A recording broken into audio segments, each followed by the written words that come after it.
Hi everybody, this is Alchemist 2, and I'm back again with another book review. I think, humbly, in my own opinion, that this is the best book in the Bailey Flannigan series.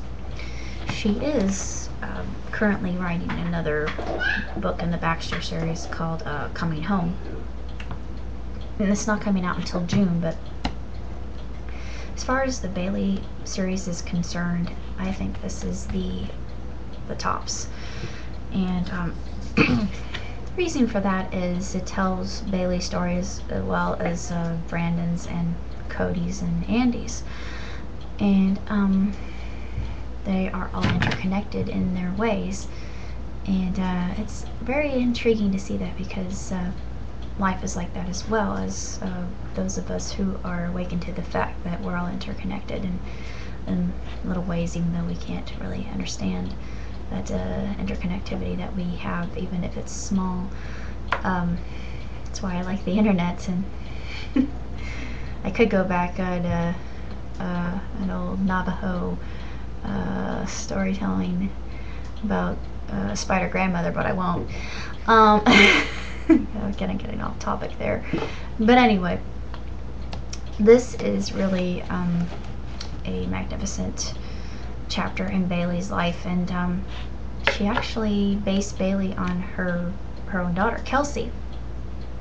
And in the very last few pages, after she had after the ending, which is a happy one, by the way, I'm not going to ruin it for any of you who are Kingsbury fans, but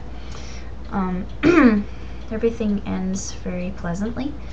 And she said that writing it was very close to home for her, and it really hit her right here. I think it would for any mother. And reading it myself and seeing all the good that came out of it, I just it gave me hope as well, because I feel like sooner I'm able to get a job, I'll be able to find somebody who compliments me and somebody who can mature with me along the road of life. It's actually one of my intentions. I pray for it every night. I've been praying for it since I was 21, and I'm not going to give up. I'm stubborn to a fault, and I'm optimistic about the future, and I just see so many things coming together. And I even saw Bluebird today, so I think that was a little bit more of the cosmos giving me its kind of a wink and saying, hey kid, you're on the right track, don't give up. I don't know why, but I almost went to an accent there for some odd reason. I absolutely adored this book, and it's really not all that long at all. And a book like this I could read in a day. It's only 31 chapters and 340 pages, unless you count the reader letter. And then they have discussion questions, which it's 346 pages, not counting the information on other books that she's written. And it's really outstanding. I think she is just a phenomenal writer, and I'm hoping that one day that I have the pleasure of meeting her in person. Someday I hope that I do. As far as books are concerned, if you're a Christian fiction reader, then I would read the Redemption series first, because you probably won't know what's going on and all of the ins and outs and the trials and tribulations that the characters undergo. And it's within the original series, the Baxter series itself, that we are introduced to Bailey. And Bailey's a very likable character. She's just a marvelous, tremendous character that I think everybody can relate to, and you hope for the best for her, and in the end, small spoiler, it finally happens. Everything comes together, everything culminates, and it's just such a vivid example of how patience and hard work pays off. And something that gave me kind of a start and gave me a shiver when I had read it was Sunday, when I had had a particularly bad day. I had started reading this, and within the very first chapter, the exact verse that we had studied on in Proverbs, I can't find exactly where it is here, but it was something to the effect of man's mind directs, man's mind plans the way, but God directs his steps. I'm paraphrasing, I'm sorry if I got that incorrect, but I had thought of that and I thought, this is very true. And I see this happening in my life, and I think I'm undergoing sort of a period of refining, and being refined is not at all pleasant, but the end result is going to be what will be worthwhile. And I see myself as a happier person, and reading things like this just gives me another nudge and wink and kind of a chuckle from the universe saying, you're doing what is considered good and beneficial, and don't stop what you're doing.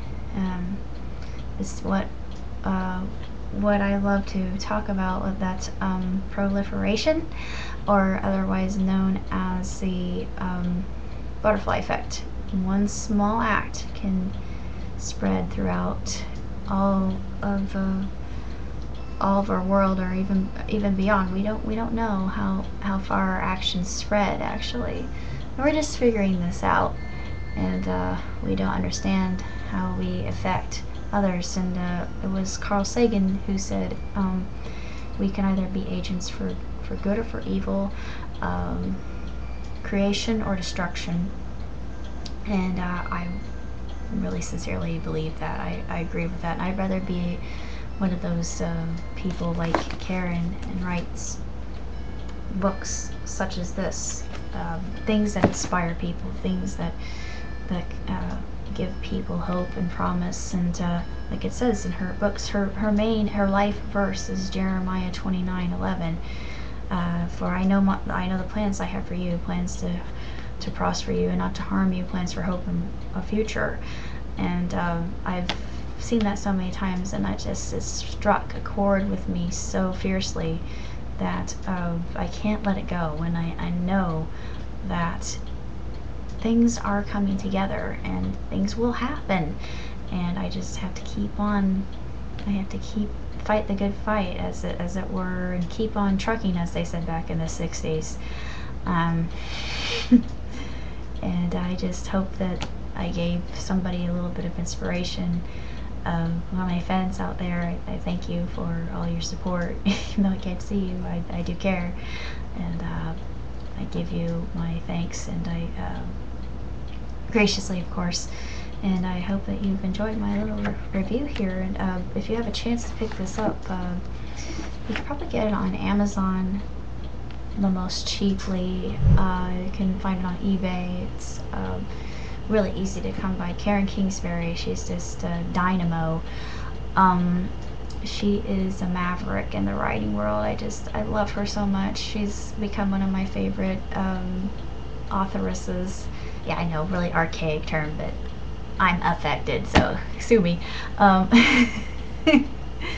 That's basically all I have to say about Loving. And I wanted to do a little bit of an update. It's going to be really quick.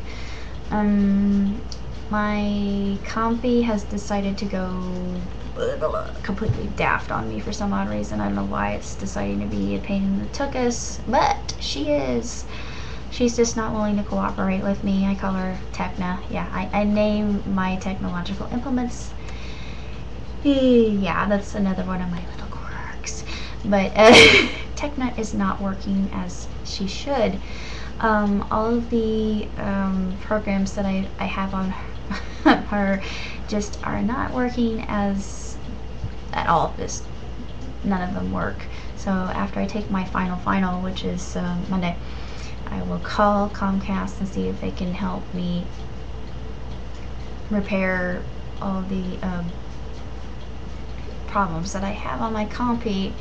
It'll cost a little bit, which I don't really like doing that, but it's better than, you know, waiting to have it done. So hopefully I'll have everything set so I can finish Happy and I Know, which is the sequel to Happy Camper, and continue my saga on Lux, because I've really enjoyed writing that, and I've got a ton of other things that I'm working on right now. But I won't go into that at this point in time, but stay tuned. I will keep you updated. See you around. Ciao.